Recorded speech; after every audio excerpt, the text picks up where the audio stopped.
Assalamualaikum warahmatullahi wabarakatuh. Shalom, Om Swastiastu, Namo Buddhaya, Salam Kebajikan. Kami dari kelompok 6 akan mempresentasikan cara pengoperasian aplikasi SPSS sesuai dengan arahan dosen untuk memenuhi UAS mata kuliah Statistik 2 dengan dosen pengampu yaitu Bapak Gilang Trisantoso, MM. Perkenalkan, nama saya Pregita Anjani Ulakore dengan NIM 220456. Adapun anggota saya yaitu yang pertama ada Asfar Advan dengan NIM 220599. Yang kedua ada Iksan Nurdin dengan NIM 220859. Yang ketiga ada Muhammad Nur Arif dengan NIM 221794. Dan yang terakhir ada Zarina Meliza Putri dengan NIM 221686. Baik, di sini saya akan membahas poin materi, ada beberapa poin materi yang akan dioperasikan dalam aplikasi SPSS tersebut. Yang pertama, ada analisis deskriptif, analisis frekuensi, dan data eksplorasi. Yang kedua, ada uji validasi dan rehabilitas instrumen. Data yang ketiga, ada normalitas instrumen.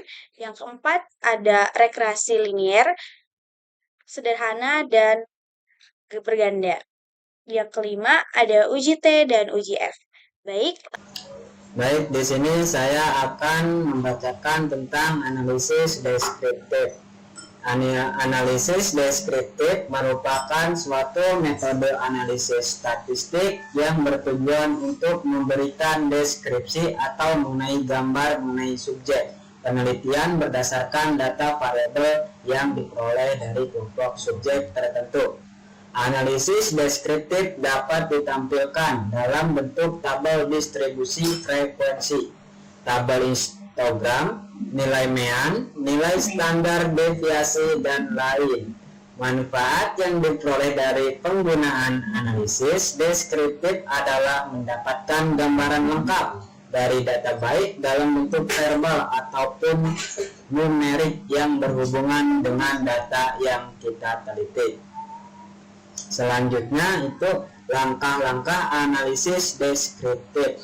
Dalam melakukan penelitian yang menggunakan proses metode analisis deskriptif memiliki beberapa langkah yang dapat diikuti. Antara lain, yang pertama melakukan perumusan masalah. Yang kedua menentukan jenis informasi atau data. Yang ketiga menentukan prosedur pengumpulan data. Yang keempat, melakukan pengolahan data. Dan yang kelima, melakukan pengambilan keputusan berdasarkan hasil analisis data. Selanjutnya, analisis frekuensi. Analisis frekuensi adalah suatu prosedur untuk memperkirakan frekuensi dari suatu kejadian pada masa lalu atau masa yang akan datang. Menurut Han CT tahun 1979, analisis frekuensi dapat dilakukan dengan menggunakan atau tanpa membuat asumsi distribusi. Analisis frekuensi menggunakan asumsi distribusi, maka data yang dianalisis pada berbagai kala ulang dipilih dari kesesuaian distribusi berdasarkan pada teori Base 5. Selanjutnya akan disampaikan oleh Asfar Advan. Kepadanya dipersilahkan. Terima kasih kepada saudara Iksan Nurdin. Selanjutnya yaitu analisis data eksplorasi. Analisis data eksplorasi atau biasa disebut AD banyak digunakan oleh ilmuwan data saat menganalisis dan menyelidiki kumpulan data, merangkum karakteristik utama data hingga metode visualisasi. Ini membantu ilmuwan data untuk menemukan pola data, anomali spot, pengujian hipotesis, atau asumsi. Jadi secara sederhana dapat didefinisikan sebagai metode yang membantu data saintis menentukan cara terbaik untuk memanipulasi sumber data yang diberikan, mendapatkan jawaban yang dibutuhkan sebagai tujuan. Selanjutnya, uji validitas.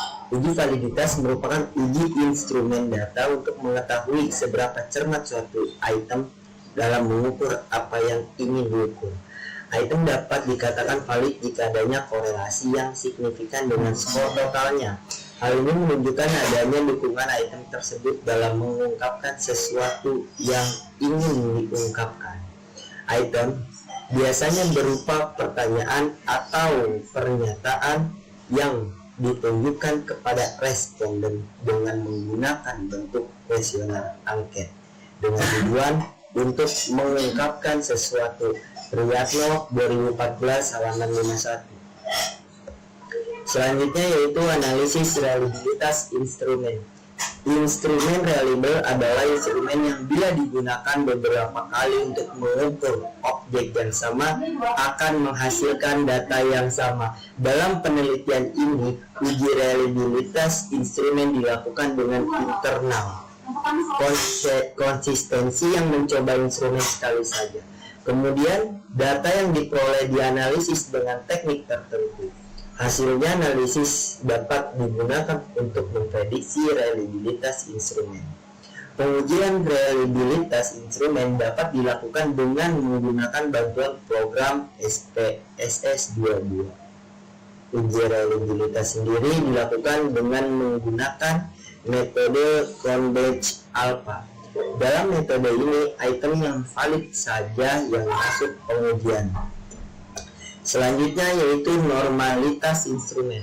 Uji normalitas berguna untuk menentukan apakah data yang telah dikumpulkan berdistribusi normal atau tidak. Normalitas data merupakan syarat pokok yang harus dipenuhi dalam analisis parametrik. Normalitas data merupakan hal yang penting karena dengan data yang terdistribusi normal, maka data tersebut dianggap dapat mewakili populasi. Dalam penelitian ini, uji normalitas dilakukan dengan menggunakan bantuan program SPSS22 yang digunakan dengan metode one sample Kolmogorov-Smirnov. Dengan kriteria pengujiannya adalah jika signifikansi kurang dari 0,05, maka kesimpulannya data tidak berdistribusi normal. Jika signifikansi lebih dari 0,05, maka data berdistribusi normal. Priyatno 2014 halaman 78. Selanjutnya penyampaian materi saya serahkan kepada rekan saya Muhammad Nur Arif. Waktu dan tempatnya saya persilakan. Oke, baik. Terima kasih kepada rekan saya.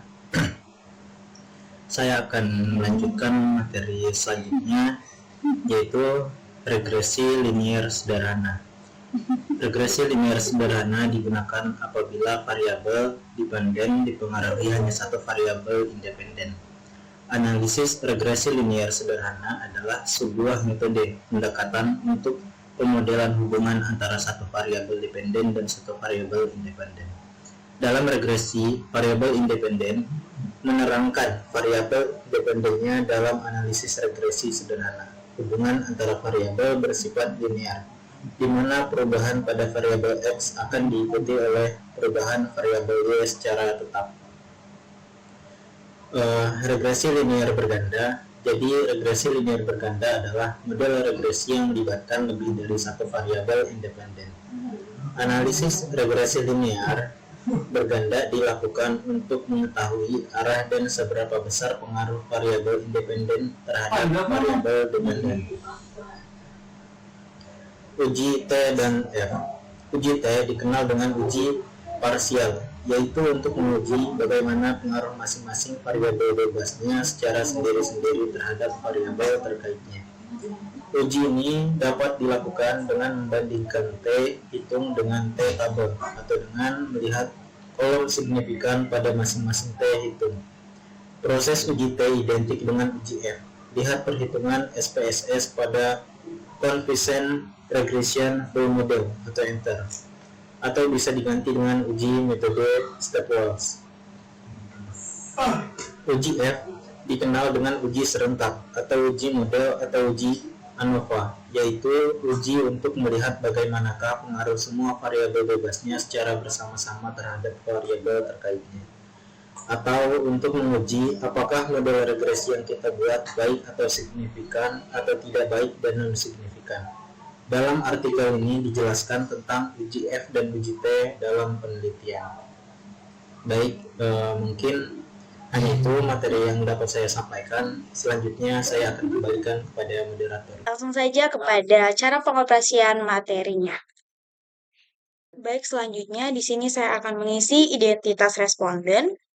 Pertama, kita ke variabel view. Kita isi yang pertama itu nama. Yang berikut jenis kelamin atau disingkat JK. Yang kedua ada usia. Yang ketiga maaf. Yang keempat ada PT. Yang kelima ada SK.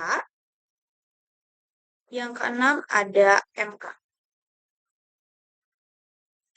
Baik, variabel pertama yaitu asimetri informasi atau yang saya singkat menjadi AI. Itu saya akan tulis AI 1 sampai 5.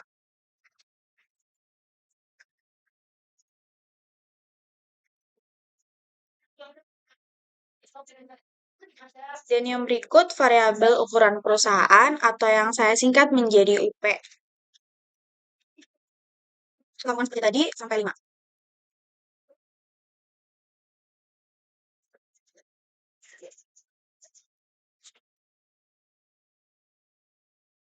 Baik, selanjutnya di sini saya akan tulis variabel pertama, yaitu asimetri informasi.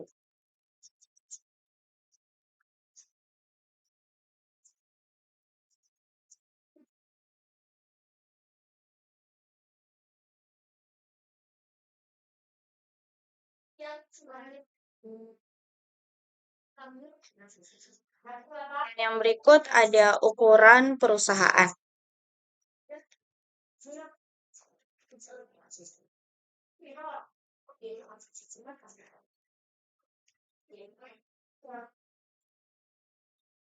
Selanjutnya ada praktik manajemen laba.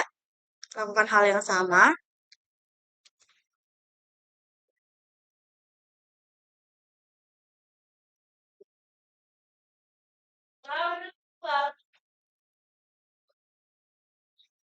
Baik. Lalu kita ke kolom values. Lalu kita akan mengisi dari jenis kelamin sampai kepada pengalaman kerja.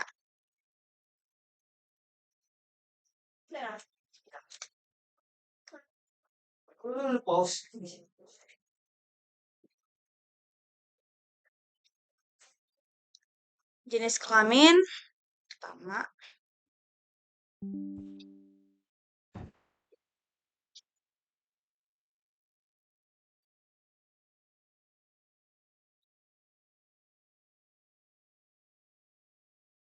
Kita ke ADD. Yang kedua, 2 titik wanita. Kita ke ADD lagi.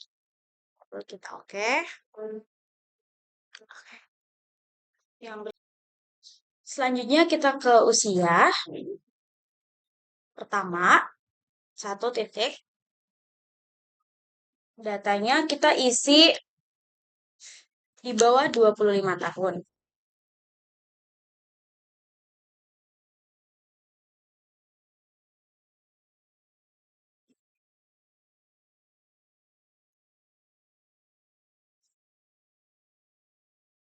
Oke, kita ke ADD.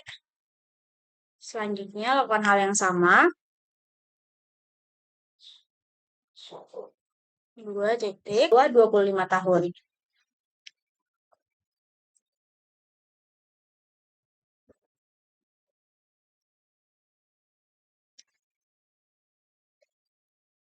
Kita ke ADD. Berikut yang ketiga, 26 sampai 35 tahun.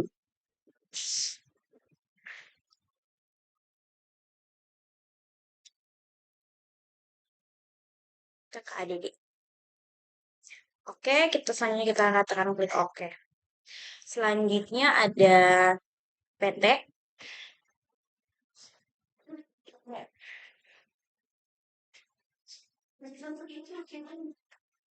Yang pertama, kita isi pegawai tetap.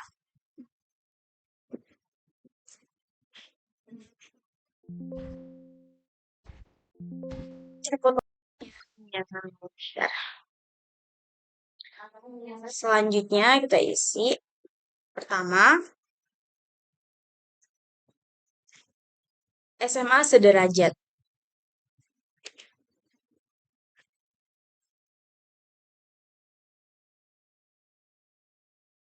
Kakak adik.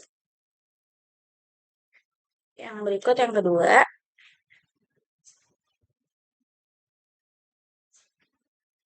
S1 sarjan.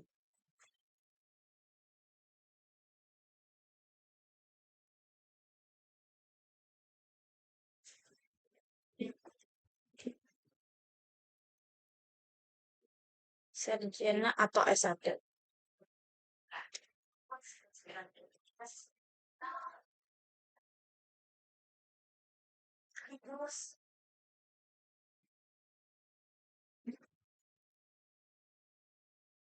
Yang ketiga sama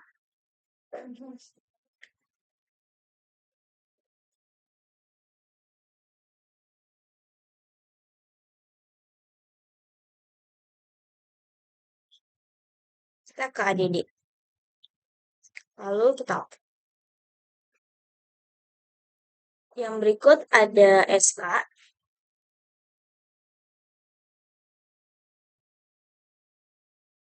Yang pertama ada pegawai tetap.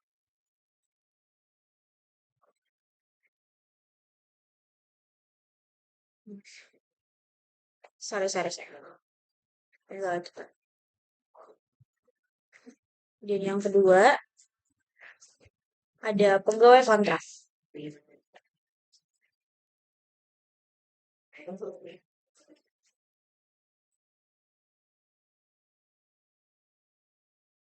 Sorry.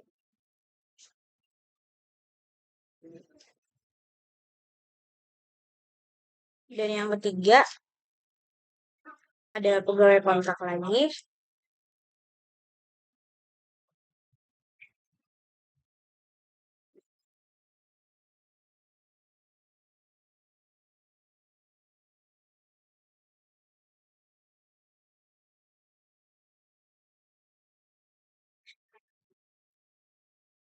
Lalu kita klik OK. Kita ke SK. Yang pertama 6 sampai 10 tahun.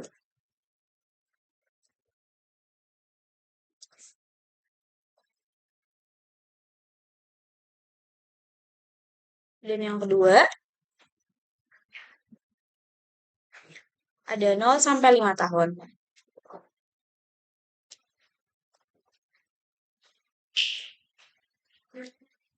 Dan yang ketiga ada 0 sampai 5 tahun lagi.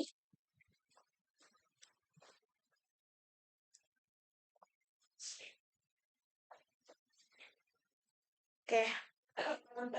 Baik, selanjutnya kita beralih ke data view.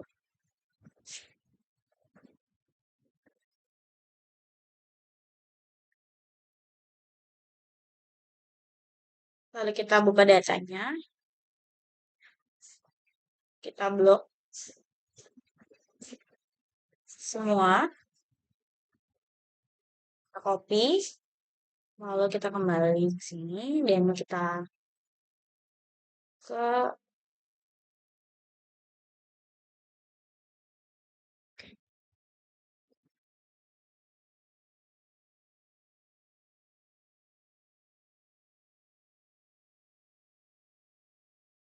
memasukkan data dari Excel. Selanjutnya kita ke transform.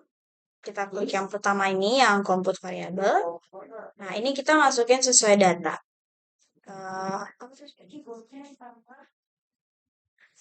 Asimetri informasi. Baik, selanjutnya kita ke AI1. Kita masukkan, lalu kita tambah. Lakukan hal yang sama sampai kepada I5. Ajarnya 1000. Jawab. 3. Pasan. Iya. Itu minusannya jam.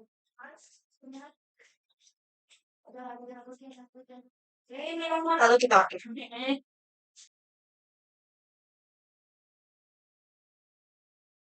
Bila sudah keluar seperti ini, kita tekan. Selanjutnya kita ke ukuran perusahaan, lakukan hal yang sama, kita ke transform, kita ke yang pertama. Ini kita hapus dulu, sesuai dengan data, itu ukuran perusahaan. Ini kita hapus. Kita lakukan hal yang sama seperti yang tadi dari UP1, kita tambah sampai ke UP5.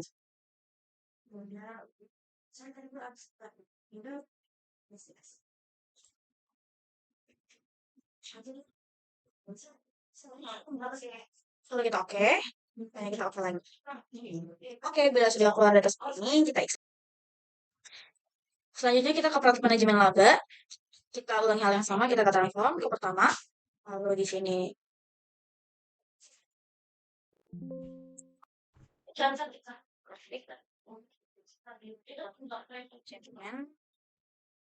manajemen laba.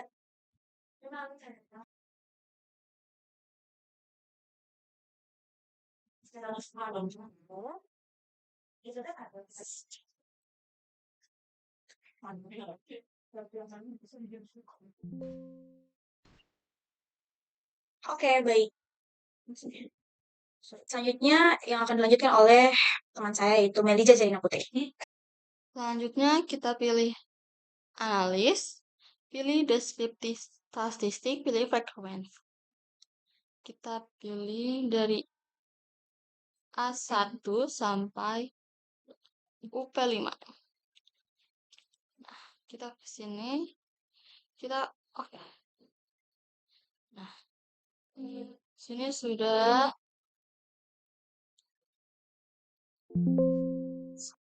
Nah, kita pilih analis, masih di deskriptif statistik, pilih deskriptif.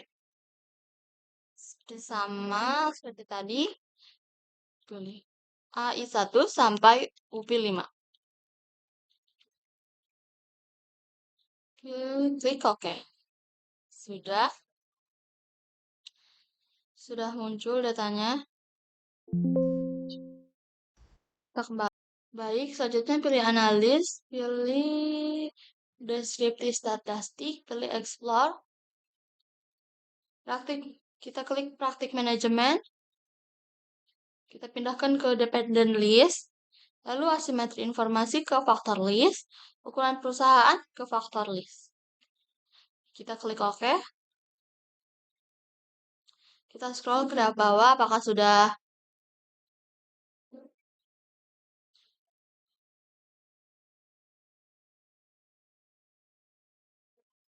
Nah, kita sudah sesuai ya. Selanjutnya kita pilih analis, pilih correlate, pilih pivot. Kita masukkan dari AI1 sampai UP5. Sudah. Lalu kita pindahkan ke variabel. Kita klik OK.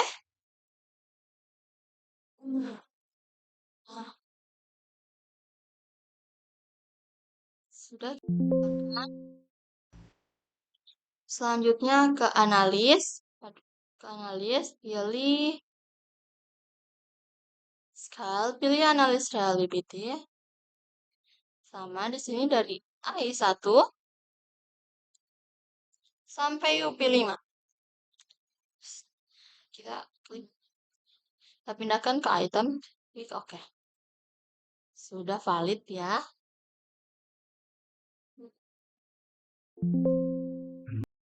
Klik no.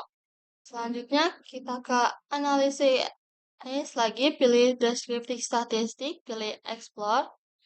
Di sini sudah tertera. Kita tinggal klik plots, normality plots with test, pilih continue, klik OK.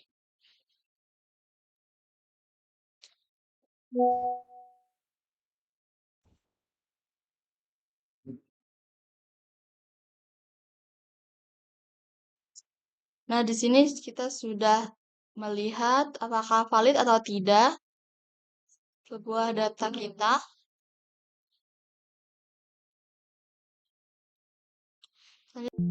Keluar, kita ke analis lagi, pilih regression, pilih linear, kita pilih praktik manajemen, codependent, dan asimetri informasi dependent. Di sini kita akan mengecek linear sederhana.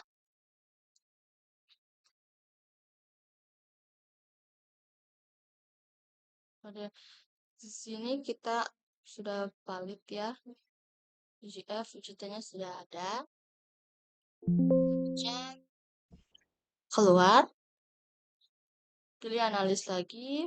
Pilih ke regresi linear lagi. Sekarang kita akan mengecek regresi linear berganda. Kita ukuran perusahaan kita pindahkan ke independent list. Independent, lalu kita klik OK. Nah, sudah ada. Kita sudah mengecek itu regresi linear berganda. Kita klik 0. Baik, di sini kita sudah selesai membuat atau menjalankan aplikasi SPS yang sudah kita pelajari di semester 3 ini. Sekian dari kelompok 6. Wassalamualaikum warahmatullahi wabarakatuh.